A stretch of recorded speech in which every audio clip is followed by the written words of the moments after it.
بسم اللہ الرحمن الرحیم۔ السلام علیکم ناظرین کرام۔ عالم اسلام کو جتنا نقصان منگولوں یا تاتاریوں نے پہنچایا اتنا نقصان شاید ہی کسی نے پہنچایا ہو۔ چنگیز خان جس نے مسلمانوں کے سروں کے مینار بنائے اور اس کے بیٹوں نے بھی آگے چل کر ظلم کا بازار گرم رکھا، اور اس کے بعد اس کے پوتے ہلاکو خان نے بغداد جیسے عظیم مسلمان شہر کو تباہ کر کے مسلمانان عالم کو وہ نقصان پہنچایا جس کا ازالہ شاید آج تک نہ ہو سکا۔ ناظرین کرام، حیرت کی بات یہ ہے کہ اسی چنگیز خان کے پوتے نے جب اسلام قبول کیا تو اس نے اسلام کی وہ خدمت کی جس کی مثال تاریخ میں نہیں ملتی۔ اس مرد مجاہد کا نام برکے خان تھا۔ یہ وہی برکے خان ہے جس کو ترکی کے مشہور ڈرامہ ارطغرل میں دکھایا گیا ہے۔ برکے خان نے اپنے چچا زاد بھائی ہلاکو خان کے خلاف کئی معرکے سر انجام دیے اور منگول فوج کو ناقابل تلافی نقصان پہنچایا۔ ناظرین کرام، آج کی یہ ویڈیو اس عظیم مسلمان مرد مجاہد کے بارے میں ہے کہ کیسے وہ تاتاریوں کو چھوڑ کر دائرہ اسلام میں داخل ہوئے، کیسے تاتاری لشکر میں پھوٹ ڈال کر منگولوں کو بکھیر دیا، اور کیسے ہلاکو خان کو مرگی کا مریض بنا کر عبرتناک موت تک پہنچایا۔ یہ سب جاننے کے لیے ویڈیو کو آخر تک ضرور دیکھیں۔ آپ سن رہے ہیں صفحۂ تاریخ۔ اس سے پہلے اگر آپ نے ہمارا چینل سبسکرائب نہیں کیا تو چینل کو سبسکرائب کریں تاکہ ایسی تاریخی ویڈیوز آپ تک پہنچ سکیں۔ اس کے علاوہ آپ ہمیں اپنی قیمتی رائے سے ضرور آگاہ کریں۔ ناظرین کرام، چنگیز خان کے کل 4 بیٹے تھے۔ سب سے بڑے بیٹے کا نام جوجی خان تھا۔ 1209 عیسوی میں جوجی خان کے ہاں ایک لڑکا پیدا ہوا جس کا نام برکے خان رکھا گیا۔ برکے خان اپنے اجداد کی طرح بہت ہی نڈر اور بہادر تھا اور موجودہ منگولیا کا ایک جنگجو کمانڈر اور منگولوں کی ایک بڑی شاخ زیریں قبیلہ کا سربراہ تھا۔ برکے خان 650 ہجری میں منگولوں کے دارالحکومت قراقرم جو کہ موجودہ منگولیا ہے وہاں سے واپسی کے دوران نجاری شہر میں ایک مسلمان عالم نجم الدین مختار الزاہدی کے ہاتھوں اسلام میں داخل ہوئے۔ رجب 660 ہجری کو برکے خان نے اپنے اور اپنی قوم کے مشرف پا اسلام ہونے کا اعلان کرتے ہوئے ایک خط لکھ کر مصر کے سلطان رکن الدین بیبرس کو یہ اطلاع دی۔ ساتھ ہی یہ بھی بتایا کہ وہ اپنے چچا زاد بھائی ہلاکو خان کے خلاف جہاد کے لیے تیار ہے اور اس مقصد کے لیے مصر سے اطاعت کرنا چاہتا ہے۔ سلطان بیبرس نے یہ پیشکش بخوشی قبول کرتے ہوئے ائمہ حرمین شریفین کو برکے خان کے لیے دعاؤں کا حکم لکھ بھیجا۔ تمام شہروں میں بھی فرمان بھیجا گیا کہ جمعے کے خطبے میں خلیفہ اور سلطان کے بعد برکے خان کے لیے دعا کی جائے۔ برکے خان نے منگولوں کے خاقان اعظم کی تقرری کے موقع پر منگولوں کے اطاعت کا شیرازہ بکھیر دیا۔ منگولوں کے 2 بڑے سرداروں قبلائی خان اور اس کے بھائی ارتک بوکا اور اکتائی خان کو باہم لڑا دیا، جس کی وجہ سے مجبوراً ہلاکو خان کو شام سے واپس ان کی جنگ ختم کرنے کے لیے آنا پڑا۔ یہ جنگ عین جالوت سے کچھ عرصہ قبل 658 ہجری کی بات ہے۔ برکے خان کی سلطنت قفقاز کے کوساروں سے لے کر بلغاریہ کی حدود تک وسیع تھی۔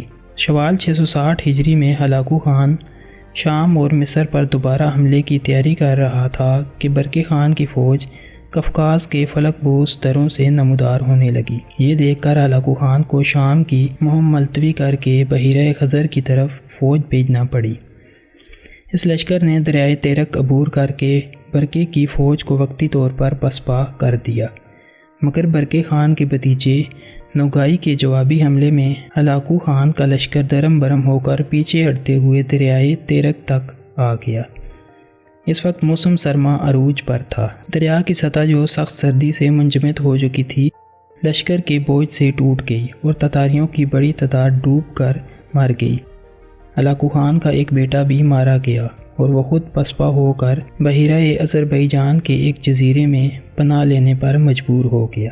اس کے بعد ہلاکو خان کی ایل خانی اور برکہ کی زیریں خیل سلطنتوں میں جھڑپوں کا دائرہ کار مشرق تک پھیل گیا۔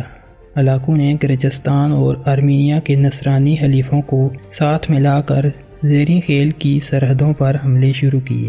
جواب میں برکے نے نہ صرف روسیوں کو اپنی فوج میں بھرتی کیا بلکہ وسط ایشیا تک تسلط بھی حاصل کر لیا۔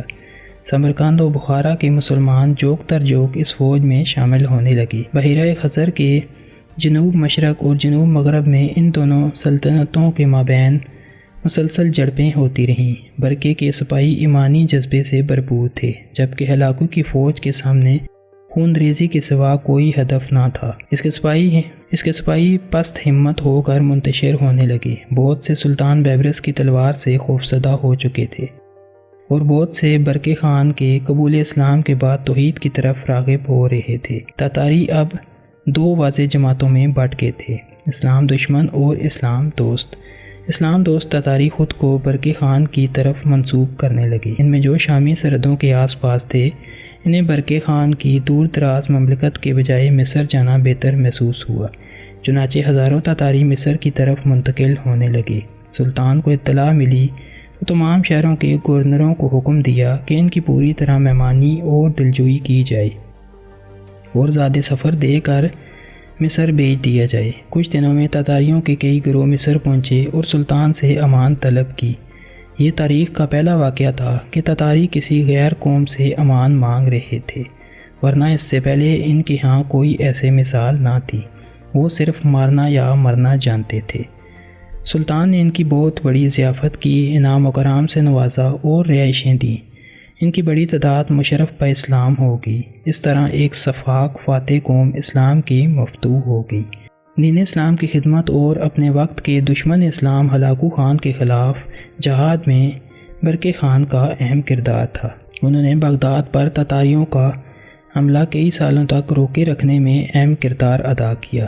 ہلاکو کے خلاف ان کی دشمنی اور جنگیں مسلسل جاری رہیں، جہاں تک کہ ہلاکو کی شان و شوکت اور دبدبہ کمزور پڑ گیا۔ برقے خان کی ہلاکو خان کے خلاف فتوحات کی وجہ سے ہلاکو خان مرگی کے مرض میں مبتلا ہو گیا۔ برقے خان نے اسلامی طرز پر ایک شہر سرائی کی بنیاد رکھی، جو زرعی قبیلہ کا دارالحکومت بھی تھا۔ ناظرین کرام، یہ سرائی شہر حالیہ سراتوف ہے، جو روس میں دریائے وولگا کے کنارے واقع ہے۔ برقے خان نے بہت سی مساجد تعمیر کروائیں، بہت سے علماء و فقہاء کو وہاں جمع کیا، یہاں تک کہ یہ اپنے وقت کا دنیا میں ایک عظیم شہر بن کر ابھرا۔ برقے خان 15 ربیع الثانی 665 ہجری کو اباقہ بن ہلاکو کے خلاف جنگ کے لیے رواں سفر کے دوران فوت ہو گئے۔ ان کی وفات جہاد فی سبیل اللہ کی نیت پر ہوئی۔ ہم اللہ رب العزت سے سوال کرتے ہیں، اللہ انہیں شہادت کے مراتب پر فائز کرے، آمین۔ دوستو، اگر ویڈیو پسند آئی ہو تو لائک ضرور کریں، شکریہ۔